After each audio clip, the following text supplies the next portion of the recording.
एक बॉल को कुछ इस तरह से किसी एंगल पर फेंका जाए तो उसके मोशन को ही प्रोजेक्टाइल मोशन कहेंगे। अब अगर ऑब्जर्व करें तो इस बॉल पर दो वेलोसिटीज काम कर रही हैं। एक वेलोसिटी इसको वर्टिकल एक्सिस पर मूव करवा रही है, वहीं दूसरी वेलोसिटी सेम टाइम पर हॉरिजॉन्टल एक्सिस पर।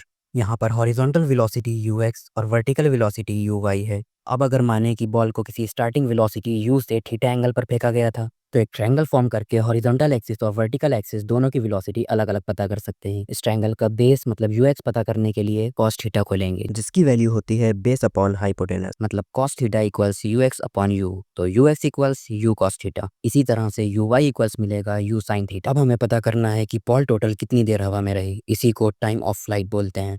इसके लिए न्यूटन की मोशन की सेकंड इक्वेशन लेंगे, s equals ut plus half A T square.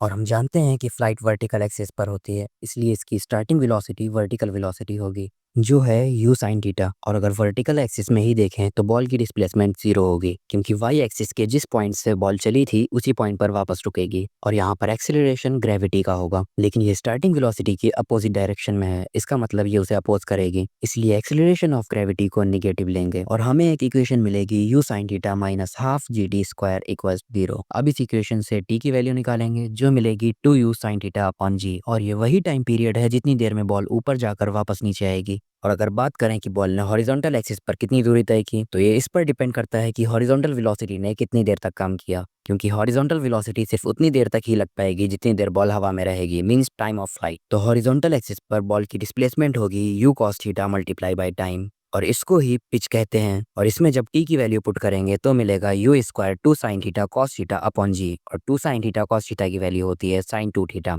तो फाइनल पिच मिलेगी u square sin 2 theta upon g। बाकी प्रोजेक्टाइल मोशन का टॉपिक इतना बड़ा है कि इस पर हाफ आवर की लॉन्ग वीडियो आराम से बनाई जा सकती है, लेकिन मैं इसको शॉर्ट वीडियो के कुछ पार्ट्स के थ्रू कंप्लीट करने वाला हूँ, तो फॉलो जरूर कर लेना।